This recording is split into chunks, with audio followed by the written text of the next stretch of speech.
नमस्कार, battle of Bengal देख रहे हैं आप। मैं हूं आपके साथ निश्चित दुबे। तो ममता बनर्जी इस समय बड़ी संकट से गुजर रही है। पार्टी में दो फाड़ हो गई है। इनके अपने करीबी नेता छोड़कर भाग रहे हैं। वहीं दूसरी तरफ चुनाव में करारी हार के बाद ममता बनर्जी पहली बार दिल्ली दौरे पर है।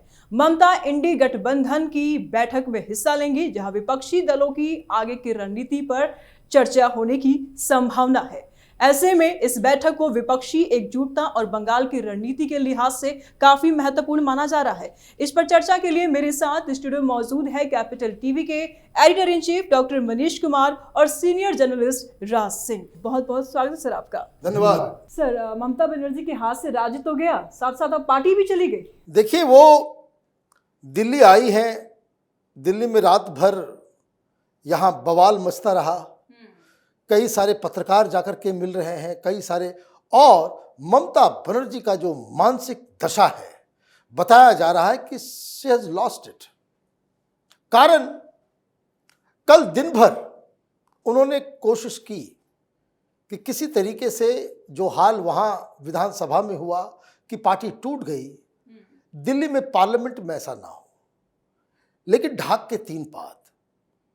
कल सबसे पहले अभिषेक बनर्जी आए और पीछे पीछे टीएमसी का वो धड़ा, सांसदों का वो ग्रुप जो आज उधर ममता बनर्जी इंडी गठबंधन की मीटिंग में जाएंगी और ये सांसद पार्टी को तोड़ने के लिए ओम बिरला साहब से मिलने जा रहे हैं।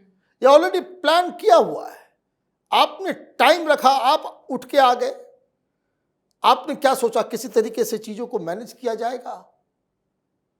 आपको क्या लग रहा था कि चुनाव से पहले प्रधानमंत्री मोदी को गालियां देकर के आप इस देश में प्रधानमंत्री बन जाओगे?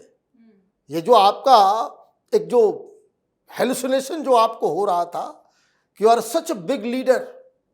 दिक्कत क्या है कि मीटिंग में सारे लोग ममता बनर्जी को देखेंगे और मन ही मन हंसेंगे और डरेंगे कि ममता बनर्जी ने क्या क्या काम किया। वो कान पकड़ के कहेंगे कि जिंदगी में हमें ये काम नहीं करना है। क्योंकि सिर्फ ममता बनर्जी चुनाव नहीं हारी, उनके तमाम लोग घेर घेर के अंडे फेंक रहे हैं। जहां जहां जा रही हैं, चोर चोर चोर चोर। एक तस्वीर मैंने देखी, वो देवी दुर्गा की मंदिर में वो दर्शन करने के लिए गई, पीछे के रास्ते से सिक्योरिटी वाले लेकर के जा रहे हैं और उधर सीढ़ियों से लोग उतर रहे हैं। सारे लोग देख रहे हैं ममता बनर्जी है, कोई रास्ता देने को तैयार नहीं है। सारे लोग जा रहे हैं, गुजर रहे हैं। ये हाल हो गई। और सबसे जो रिमार्केबल चीज है, कोई प्रणाम भी नहीं कर रहा। यह हालत हो गई है।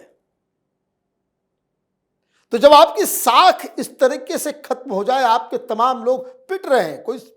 कल कोई साड़ी के अंदर छिपा हुआ था, टीएमसी का नेता रेड करने के लिए गए तो वो साड़ी के बीच में घुसा हुआ था। मालूम चला वो साड़ी का जो पूरा जखीरा था वो महिलाओं को बांटने के लिए था। ये टीएमसी वाले घर में रख लिए। किसी के घर जाओ वहां तिरपाल मिल जाता है, किसी के घर जाओ वो सरकारी चावल मिल जाता है, नोटों का जखीरा मिल जाता है, हथियार मिल जाता है। कॉलेज के अंदर मसाज पार्लर चला रहे थे ये टीएमसी वाले। आप किस मुंह से दिल्ली आए हो भाई? तो ममता बनर्जी के लिए आज का दिन जो है वो उनके डाउनफॉल का आखिरी दिन है। आर या पार। अगर ये सांसद जो पर्याप्त संख्या में है वो एक अलग गुट बनाने की घोषणा कर देते हैं, इस तरह की अर्जी वो दे देते हैं स्पीकर महोदय को या फिर राज्यसभा के अंदर चेयरमैन को, तो इसका मतलब ये है कि मामला इनके हाथ से चला गया।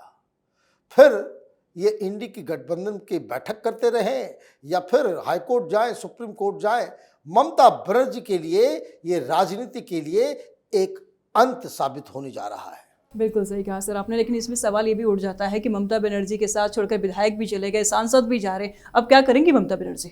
नहीं, ममता बनर्जी अब क्या करेंगे? और देखिए, जहां तक इंडी गठबंधन की इस बैठक का सवाल है, किसी भी गठबंधन के लिए आपकी उपयोगिता तभी तक है जब आप अपने प्रदेश में आपने अपनी पकड़ बना रखी है। अब बंगाल में तो ऐसा लगता है स्थिति आज की ऐसी है कि कोई जैसे होता था ना कि भारत से अंग्रेजों को भगा दिया गया और देश में क्या खुशी होती थी, तो बंगाल में यही चीज हो रही है। तृणमूल कांग्रेस तो ऐसे लग रहा है कि कोई एक ऐसा शासन था जिससे लोग डरे हुए थे, सहमे हुए थे, जैसे अंग्रेजों का शासन था, उस तरह से तृणमूल कांग्रेस को देखा जा रहा है। सब लोग खुश हैं और जहां जहां कहते हैं ना, वो गोरे जहां दिख जाते थे उनको खदेड़ना है, अब ये जहां जहां टीएमसी वाले दिख जाते हैं लोग उनके पीछे पड़ जा रहे हैं। अभी मैंने एक विजुअल्स देखा, एक पलंग के नीचे वो छिपा हुआ है, लोग उसको खोज रहे हैं। तो ये स्थिति वहां पे हो गई है, एक अजीबो गरीब वहां पे लोगों को खुशी मिल रही है और ऐसा लग रहा है कि औपनिवेशिक किसी शासन से उनको मुक्ति मिल गई है। तो सोचिए कि अपने देश में और अपने लोगों के ऊपर तृणमूल कांग्रेस ने किस तरह का अत्याचार किया, इन गुंडों को कितना उसने बढ़ावा दिया कि अपने लोगों को ही इतना दबाया उसने।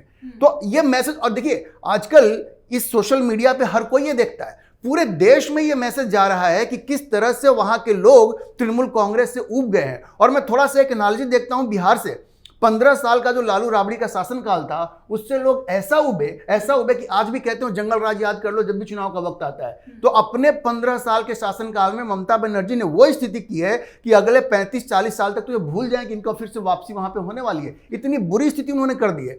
और जहां तक इंडी गठबंधन की बात है, तो कहते हैं ना कि वो दुख में सुमिरन सब करे, सुख में करे ना कोई, जो सुख में सुमिरन करे तो दुख काहे को है। अभी जब इनको दुख पड़ा है तब इनको इंडी गठबंधन याद आ रहा है। जब इंडी गठबंधन को इनकी जरूरत थी चुनाव से पहले, तो इन्होंने तो भगा दिया कांग्रेस को, कहा कि नहीं भी हमें आपकी जरूरत नहीं। कांग्रेस नहीं, सीपीएम भी वहां पे है, कोई वहां पे उनके साथ उनका अलायंस नहीं हुआ। आज जब इनकी अपनी स्थिति कमजोर हो गई है तो ये इंडिया अलायंस की तरफ देख रही है। तो राजनीति ऐसे नहीं होती है, तो थ्रोट कटिंग होती है। खुद को जिंदा रखना है तो सामने वाले की जान लेनी पड़ेगी, ये सब लोग जानते हैं। और ये इनको लगता है ममता बनर्जी को कि सिर्फ हम ही एक बहुत काबिल आदमी हैं और बाकी किसी को नॉलेज नहीं। तो राहुल गांधी भी ये सब कुछ देख रहे हैं। इंडी गठबंधन, ये कहते हैं ना डूबते को तिनके का सहारा है, तो ममता बनर्जी को ऐसा लग रहा है कि हमारे लिए इंडी गठबंधन एक तिनका बनेगा, हमें सहारा देगा, लेकिन ऐसा कुछ होने वाला नहीं है। इनकी स्थिति बिल्कुल कमजोर हो गई है। ये स्टेट से तो गई हैं, यहाँ भी इनके एमपीज अलग हो रहे हैं, तो इनकी स्थिति बहुत खराब है, कुछ इनको हासिल नहीं होने वाला है। बिल्कुल, ऐसे में सवाल ये भी उठता है सर कि बड़ी बैठक होने वाली है, बड़े नेता इसमें शामिल नहीं होंगे, ममता बनर्जी की मौजूदगी होने वाली है, क्या कुछ खास होने वाला है इसमें? देखिए, कोई खास नहीं होने वाला है। राज ने अच्छा याद दिलाया। चुनाव से 3 महीने पहले जब ग्राउंड रिपोर्टिंग करने के लिए मैं गया था, तो मैंने एक प्रोग्राम किया था, और वो भी हावड़ा ब्रिज के ठीक नीचे एक बोट के ऊपर। और उस दौरान मैंने यही कहा था, जो मेरा कंक्लूडिंग रिमार्क था उस प्रोग्राम में, कि जिस तरीके से बिहार के अंदर Lalu Yadav is the most hated politician इन बिहार, लोग घृणा करते हैं, ममता बनर्जी के साथ यही होने जा रहा है। And that was my prediction. और उस समय से 200 पार मैं इसकी रट लगाए हुए था। कई सारे हमारे मित्र, कई सारे पत्रकार कहते थे कि भाई तुम हवा में बात कर रहे हो, लेकिन जमीन में उतरने से ये अंदाजा हमें बिल्कुल साफ साफ हो गया था। अब कांग्रेस को भी मालूम है भाई, वहां अधीर रंजन चौधरी ने बताया होगा राहुल गांधी को कि इनकी क्या स्थिति है, क्या फजीयत हो रही है। वामपंथियों को भी मालूम है। भाई आप देखिए, आप किसके पास जा रहे हो। चुनाव हारने के बाद सबसे पहले वामपंथी और कांग्रेसियों ने टीएमसी के दफ्तरों को जलाना शुरू किया, सामान फेंकना शुरू किया। क्यों? क्योंकि जब टीएमसी की सरकार आई तो कांग्रेस का जो दफ्तर था उस पर टीएमसी वालों ने कब्जा कर लिया, जो वामपंथियों का दफ्तर था उसको टीएमसी वालों ने कब्जा कर लिया। और ये कांग्रेसी और वामपंथी कार्यकर्ता मोदी का नारा लगा करके वहां टीएमसी का दफ्तर तोड़ के अपना दफ्तर, अब इनका दफ्तर वहां खुल रहा है। तो दे ऑल्सो नो, ऐसा नहीं है कि कुछ खास लोगों के पास वो तस्वीरें आती है या खबर आती है। पॉलिटिकल पार्टीज को सब अंदाजा होता है, पता होता है कि कौन आदमी कितने पानी में है। क्या कांग्रेस को मालूम नहीं है कि पार्टी लोकसभा में टूट रही है? क्या राहुल गांधी को ये पता नहीं है, बताया नहीं गया होगा, या बाकी लोगों को पता नहीं होगा कि ये जो डीएमके 22 के साथ उधर शिफ्ट कर गया और इधर 23-24 लोकसभा के सांसद वो शिफ्ट कर रहे हैं, तो मोदी कितने मजबूत हो गए हैं। सीधे सीधे 44 सांसद, अभी राज्यसभा का चुनाव हो रहा है, राज्यसभा के चुनाव के बाद जिस तरह का आंकड़ा लग रहा है कि बीजेपी अपने आप में बहुमत में आ जाएगी, एनडीए के साथ मिलकर 2/3 मेजॉरिटी आ जाएगी और ये 41-42 ये जो टोटल संख्या ये इंडी गठबंधन से हटेगा, ये न्यूट्रल भी हो जाएंगे। अगर वोट भी नहीं करेंगे तब भी एनडीए मोदी सरकार के पास 2/3 मेजॉरिटी हो जाएगी।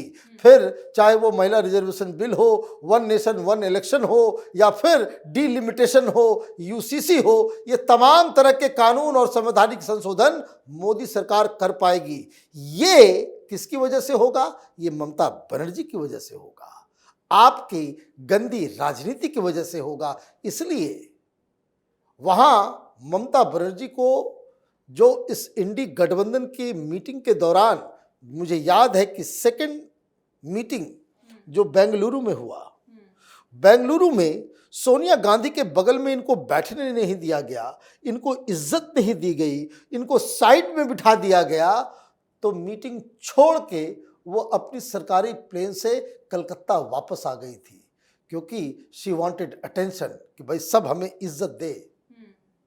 और आज शाम तक जो तस्वीरें आएंगी उससे साफ साफ मालूम चल जाएगा कि इंडी गठबंधन में ममता बनर्जी को अब एक साइड प्लेयर के रूप में देखा जा रहा है। बिल्कुल सही कहा सर आपने, लेकिन इसमें सवाल ये भी उठ जाता है, क्या आज टीएमसी टूट जाएगी? देखिए, आज टूटेगी कि कल टूटेगी कि परसों टूटेगी, ये कहना तो बड़ा मुश्किल है, लेकिन प्रक्रिया शुरू हो गई है। टीएमसी टूट जाएगी, इसकी पूरी संभावना है। वजह क्या है? वजह बड़ी स्पष्ट है। देखिए, हर किसी को अपनी राजनीति करनी है और ये राजनीतिक जो भी करता है उसको भविष्य अपना देखना होता है। पश्चिम बंगाल में तृणमूल कांग्रेस का क्या भविष्य, ये सबको दिख रहा है। इसके अलावा देखिए क्या होता है ना कि ममता बनर्जी को सब लोगों ने अपना लीडर मान लिया, ठीक है, लेकिन जिस तरह से उन्होंने अभिषेक बनर्जी को थोपा है, इसको लेकर के सबसे ज्यादा नाराजगी है।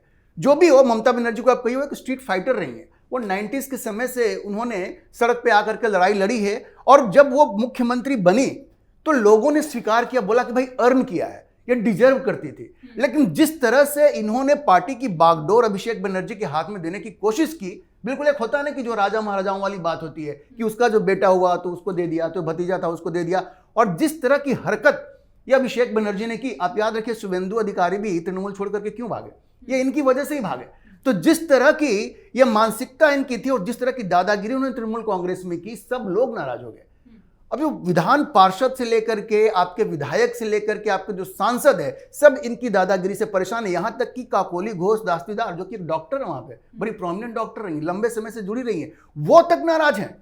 तो नाराजगी इस हद तक ज्यादा है और ममता बनर्जी ने जिस तरह का वंशवाद तृणमूल कांग्रेस में बढ़ाने की कोशिश की और एक ऐसे व्यक्ति को जो किसी भी एंगल से लीडरशिप डिजर्व नहीं करता है आपने थोपने की कोशिश की, इससे लोग बहुत नाराज हो चुके हैं। और जो लिपापोती वो करने की कोशिश कर रही है कि 2 और सेक्रेटरी बना दिया, उसको जनरल सेक्रेटरी तो रखा है, तो वो कहते हैं बहुत लेट है, कहते हैं टू लिटिल टू लेट। जो डैमेज था वो हो चुका है और जो लोग, ये जो सांसद इनके हैं, जिस हद तक आगे बढ़ चुके हैं, सारा प्लान बन चुका है।